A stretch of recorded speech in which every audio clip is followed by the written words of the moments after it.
பாக்கியலட்சுமி சீரியலில் இன்றைக்கான ப்ரொமோவில் பார்த்துருக்கேன். பாக்கி வந்துட்டு வீட்டுக்கு வந்து வேலை செய்யறதுக்கெல்லாம் ஆள் கூப்பிட்டு வராங்க. இதை பார்த்தோன்னே ஈஸ்வரி இருந்துட்டு, சரிம்மா என்ன புதுசாக வேலைக்கெல்லாம் ஆள் வைக்கிற, அப்புறம் வீட்டில் இருக்கிற வேலையெல்லாம் யார் அவங்களே பார்த்துட்டு இருக்காங்கன்னா அப்புறம் வீட்டில் இருக்கவங்களாம் சும்மா தான் இருக்கணும் பரவாயில்லையா அப்படின்ற மாதிரி இருக்குது. அத்தை நீங்கள் அப்படி பண்ணாலும் கோவப்படுறீங்க, இப்படி பண்ணாலும் கோவப்படுறீங்க. வீட்டில் இருக்கிறவங்க எல்லாம் வந்துட்டு வேலை செய்யறதுக்கு ரொம்ப கஷ்டப்படுறாங்க. அதனால் இனிமேல் இந்த அக்கா வந்துட்டு இனிமேல் வீட்டில் வேலை செய்வாங்க, நீங்கள் ஒன்றும் கவலைப்படாதீங்க.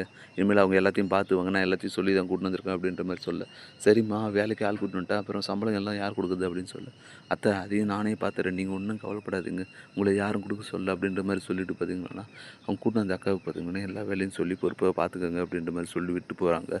உடனே இதை பார்த்த உடனே பார்த்திங்கன்னா செல்லினும் எழிலும் வந்துட்டு எப்படியோ ஒரு வழியாக வீட்டுக்கு ஆள் வந்துருச்சு, இனிமேல் வந்து எந்த கவலையும் இல்லை, அம்மாவை எல்லாத்தையும் பார்த்துவாங்க அப்படின்ற மாதிரி சொன்னாலுமே வந்துட்டு ஈஸ்வர் இருந்துட்டு சமாதானம் ஆகிற மாதிரி இல்லை.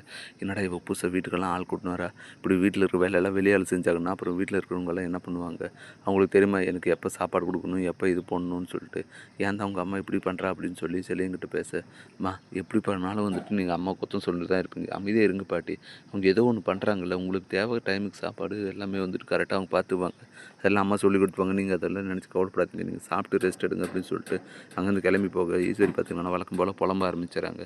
இப்படி புலம்பிட்டு இருக்க இன்னொரு பக்கம் பார்த்திங்கன்னா நீ வந்துட்டு ரெஸ்டாரண்ட் விஷயத்தில் அம்மா சொன்ன மாதிரி வந்துட்டு நாம் போய் பார்க்கலாமா அப்படின்ற மாதிரி யோசிச்சுட்டு இருக்க, சரி அம்மா சொன்னதை ஒரு கேட்டு பார்க்கலாம் அப்படின்னு சொல்லிட்டு பார்த்திங்கன்னா கிளம்பி ரெஸ்டாரண்ட்டுக்கு போயிட்டு அங்கே பார்த்திங்கன்னா என்ன நடக்குதுன்னு சொல்லி பார்க்குறாங்க.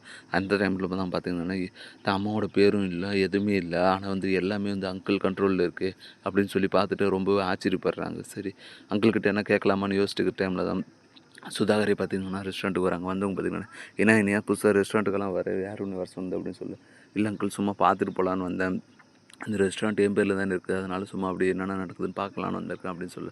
ஓ அப்படியா, சரி பாரு யார் உங்கள் அம்மா கிட்ட சொல்லி கொடுத்தாங்களா இப்படியெல்லாம் பார்க்க சொல்லி அப்படின்னு, இல்லை அங்கிள் நானாக தான் வந்தேன், எங்கள் அம்மாலாம் எதுவும் சொல்லலை அப்படின்னு சொல்ல, சரி நீ பாரு அப்படின்னு சொல்லிட்டு பார்த்தீங்கன்னா சுதாகர் கோவமாக அங்கேருந்து கிளம்பி போயிடுறாரு. இப்படி தான் வரப்போகிற எபிசோட் வந்து போகுது. அடுத்து என்னெல்லாம் இன்ட்ரெஸ்டிங் நடக்க போகுதுன்றதை நம்ம பொறுத்து தான் பார்க்கணும். மேலே இது போன்ற வீடியோக்களை தொடர்ந்து பார்க்க மறக்காம நம்ம சேனல் சப்ஸ்கிரைப் பண்ணுறேங்க. தேங்க்யூ.